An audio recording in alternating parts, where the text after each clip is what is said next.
안녕하세요. 더 나은 삶입니다. 미국의 민주주의란 고전을 남긴 프랑스의 유명한 사상가이자 지식인인 알렉시스 드 토크빌은 유럽 여러 나라를 방문하면서 상식을 뒤엎는 현실을 보며 큰 충격을 받았습니다. 부자 나라에 오히려 빈민이 많고 가난한 나라에 오히려 빈민이 적다는 사실이었습니다. 당대 최고의 부국이었던 영국은 세계 어느 나라보다 풍요로웠고 모두의 부러움을 사는 나라였지만 이 왕국 주민의 6분의 1이 공공자선으로 살아간다는 사실은 정말 상상치 못한 충격이었습니다. 반대로 당시 가난한 나라였던 포르투갈에서는 극빈자의 비율이 25명당 1명이었습니다. 그는 한마디로 설명되지 않는 이러한 현상을 파헤치고 싶었습니다. 그리고 빈곤에 대하여라는 아주 짧은 책을 씁니다. 이 책은 1835년도에 쓰여졌으나 1968년에서야 영문으로 번역이 이루어진 후 2014년에 한글 번역되었습니다. 그의 다른 책에 비해 비교적 잘 알려지지 않은 책이었습니다.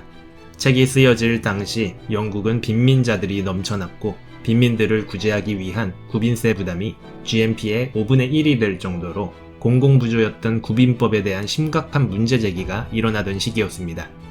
영국의 구빈법은 현대의 사회복지제도의 시초라고도 볼 수 있는데요. 1601년 엘리자베스 구빈법이 만들어지면서 역사상 최초로 법에 의해 빈민층을 구호하는 제도가 마련됩니다.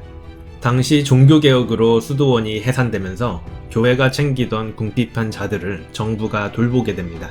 이때의 구빈법은 소극적이었습니다. 노인, 병자 등 무능력 빈민들에게는 구호금을 주거나 돌봐주었고 노동 능력이 있는 빈민은 작업장에 보내 일거리를 제공합니다. 아동들은 입양시키거나 도제 수업을 받게 하여 미래를 도모할 수 있게 하였습니다.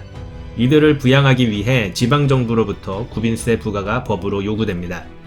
그렇게 200년 가까이 엘리자베스 구빈법의 원칙이 지속되다가 1795년 흉년과 전쟁 등으로 고난이 심화된 상황에서 스피넴랜드라는 곳에서 역사적인 판결이 나옵니다. 빵값과 가족 규모에 따라 최저 생계비를 결정하고 그 이하의 돈을 받는 모든 가난한 노동자에게 보조금을 지불해 최저 생계비는 보장해야 한다는 판결이었습니다. 일종의 임금 보조 제도였습니다. 빈민구제법이 한 단계 업그레이드 되었으나 실제 빈민은 더욱 늘어납니다. 임금을 적게 줘도 나라에서 보장해주기 때문에 임금은 계속 낮아지고 구빈세 납부 부담 때문에 자작농은 감소하였으며 자작농이 노동자가 되면서 노동자 수가 늘어나 실업자가 늘어났으며 극빈 노동자의 경우 능률이 떨어지기 때문에 생산성이 악화되었고 생산성 하락 결과 물가는 올랐습니다. 거기에 구호금은 조홍과 다산을 부추겼고 인구는 증가하고 이들은 다시 저임금 수령에 빠져듭니다. 이 시기가 토크빌이 빈곤에 대하여라는 책을 쓴 시기입니다. 토크빌은 잘 사는 나라에서 이렇게 빈민이 더 많이 만들어지는 원리를 분석하기 위해 인간사회 구성과 인간 욕구의 발전 과정을 살펴봅니다. 처음 인간은 생존이 삶의 목적이자 전부였습니다. 먹고 자고 싸고의 욕구만이 존재했습니다. 그러다 농업을 터득하면서 굶주림에서 벗어나고 잉여자원이 생기면서 사유재산이 등장했으며 부와 권력, 물질은 소수에 집중됩니다. 봉건시대에 접어들자 두 부류의 인간으로 나뉩니다. 토지를 가졌지만 토지에서 일하지 않는 자, 토지가 없지만 토지에서 일하는 자로 말이죠. 전자의 경우 더 다양한 쾌락을 원하게 되고 후자의 경우에는 더 나은 안락을 원합니다. 땅의 생산성이 높아지자 새로운 욕구들을 충족하기 위해 새로운 상품들이 출현했으며 인간의 삶은 더욱 다양해지고 많은 자들의 삶 역시 안락해집니다. 중세의 농노들은 삶이 고되더라도 스스로 먹을 것들을 창출했기 때문에 굶어 죽진 않을 수 있었습니다. 그러나 근대로 넘어오면서 많은 농업 노동자들은 제조업으로 넘어가게 되고 이들의 삶은 큰 불확실성에 노출됩니다. 운이 좋고 능력을 발휘한 자는 부자가 될 수도 있었던 반면 그 흐름을 읽지 못하는 자는 빈곤의 늪으로 추락합니다. 농업사회에 비해 한 단계 발전한 산업사회가 오히려 빈곤층을 양산하게 된다는 구조적인 역설이 나타납니다. 실제 영국의 빈곤층은 아직 농업 위주의 국가였던 다른 나라들보다 빈곤이 더 빠르게 확산됩니다. 거기에 문명화된 나라, 즉 잘 사는 나라에서는 생리적 욕구를 넘는 새로운 욕망들이 나타나고 이를 모방하고 추구하기 때문에 삶을 유지하기 위한 최소한의 수준이 높아지게 마련입니다. 토크빌은 인간사회가 발전하면서 구조적으로 빈민이 나타나게 되고 대다수 사람들이 생리적 욕구는 충족하지만 결코 삶에 만족할 수 없는 원리를 설명한 다음 이런 원리를 통해 구빈법이 빈민을 더욱 확대시키는 현상을 분석합니다. 인간을 일하게 하는 두 가지 요인이 있습니다. 첫째는 살고자 하는 욕구, 둘째는 삶의 조건을 향상시키고자 하는 욕구입니다. 첫 번째 욕구는 누구에게나 있으나 두 번째 욕구는 소수에게만 있습니다. 누구나 먹고 살기 위해 일을 하지만 더 나아지기 위해 일을 하고 내일을 위해 기술을 갈고 닦는 자들은 언제나 소수에 불과합니다. 문제는 첫 번째 욕구를 법에서 보장해주게 되면 결국 일할 동기는 삶의 조건을 개선하고자 하는 것만 남게 됩니다. 그러나 이들은 소수일 뿐입니다. 빈곤에서 벗어날 생각을 하지 않은 채 그 자리에 앉아 생존만을 원합니다. 구빈법이 최소한의 생계를 보장하면 거기에 만족하여 더 이상 일을 하지 않는 부류가 생성되는 원리를 예리하게 통찰합니다. 토크빌은 복지를 두 가지로 구분합니다. 하나는 개인의 자발적인 자선, 그리고 다른 하나는 법적으로 보장된 공공부조를 말합니다. 토크빌은 개인의 자발적 자선을 추천하고 법적으로 보장된 공공부조에 대해서는 회의적입니다. 개인 자선은 빈자가 도움을 받지만 그 도움이 영원하지 않음을 알고 자신의 열등한 상황을 벗어나기 위해 노력하게 되고 부자와 빈자 간의 가치 있는 유대를 맺어주며 기부자는 같은 운명체로서 보람을 느끼고 빈자는 감사함을 느끼면서 도덕적 유대가 생기기 때문에 부작용 없이 빈민을 구제해 줄 수 있다는 것입니다. 공공부조에서는 빨리 빈곤을 벗어나겠다는 것이 아니라 자신의 열등을 합리화하고 합법화한다고 지적합니다. 부자는 비자발적으로 자신의 재산을 빼앗아가니 불만이고 빈자 역시 수혜에 대한 고마움을 모릅니다.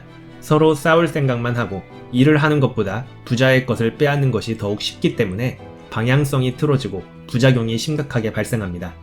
물론 토크빌은 개인 자선에만 의존할 수 없다는 현실에 대해서도 인정합니다. 모든 부자가 자발적으로 자선 활동을 하지 않음을 알고 있었습니다. 그렇기 때문에 무력한 유아, 노쇠한 노인, 병자, 정신 이상자에게는 예외적으로 공공부조가 필요하다고 말합니다. 토크빌은 당시 공공부조의 심각했던 문제점을 지적합니다. 무고한 불행과 게으름과 태만으로 인한 불행을 판단하기가 어렵기 때문에 엉뚱한 자에게 혜택이 돌아갈 수 있다는 역선택 문제, 그리고 구호물품을 토대로 빈곤을 벗어나려는 노력 없이 계속 구호품을 받아 무임승차하려는 도덕적 해이 문제가 대표적인 문제로 꼽습니다. 토크빌은 빈자가 공공부조를 받아내기 위한 소송이 한창인 영국의 법정에 참관하며 여러 사람들을 목격합니다. 첫 번째 판사 앞에 선 자는 노인이었습니다. 혈색이 좁고 옷도 근사해 보였습니다. 그러나 자신은 극빈자라고 주장하며 자신에게 돌아올 돈이 줄었다고 따집니다. 두 번째 사례는 젊은 임산부입니다. 남편이 임신시켜놓고 항해를 떠났다며 당장 생활비가 없다고 주장합니다. 그의 시아버지는 부유한 상인입니다. 그러나 시아버지는 자신이 부양할 수 없는 처지라며 단호히 거절합니다. 세 번째 사례는 활기창 장정 여럿입니다. 이들은 마을에서 일거리를 주지 않는다고 굶어 죽게 생겼다고 불평을 늘어놓습니다. 다들 자신이 가난하여 돈을 받으러 온 것이 아주 당당하고 자신의 권리라 생각합니다. 첫 번째 노인은 이미 생계수단이 마련된 자이며 두 번째 임산부의 시아버지는 이 속을 따져 자신이 부양할 수 없다면서 전략적인 행동을 한 것이며 세 번째 장정들은 번 돈을 술집에서 탕진해버리고 당장 생필품 값이 없다며 따졌다는 진실도 알게 됩니다. 토크빌은 단호히 말합니다. 가난한 인구를 늘리지 않고 빈자의 욕구를 충족시키고 태만을 증가시키지 않으면서 빈곤을 구제하는 법은 땅에 도토리 하나를 심으면서 곧 숲이 이루게 되리라 상상하며 감동하는 것과 같다고 말이죠. 토크빌이 말하려는 것을 요약해보겠습니다. 개인 자선은 사회를 아름답게 만들면서 부작용 없이 빈민을 구제할 수 있다. 그러나 개인 자선 모델은 중세에서나 적합한 모델일 뿐 산업사회에서는 거기에만 의존하기 어렵다. 공공부조는 빈민을 구제하지 못할 망정 역선택 및 도덕적 해이로 인해 오히려 빈자들을 양산하게 된다. 그러나 일할 능력이 없거나 부족한 자에게는 공공부조가 필요하다. 토크빌은 추후 연구를 통해 예방적 차원에서 빈곤을 퇴치할 대책들을 다루겠다 하면서 이 책을 마무리하지만 아쉽게도 이후 저서에서 이런 내용은 찾을 수 없었습니다. 그리고 약 180년이 지난 지금에도 그가 찾고자 했던 해답을 우리는 여전히 찾고 있습니다. 과연 빈곤 문제를 해결할 묘책이 있을까요? 아니면 누군가는 열위에 놓일 수밖에 없다는 어쩔 수 없으면서 해결할 수 없는 자연의 법칙인 것일까요? 이상 더 나은 삶이었습니다.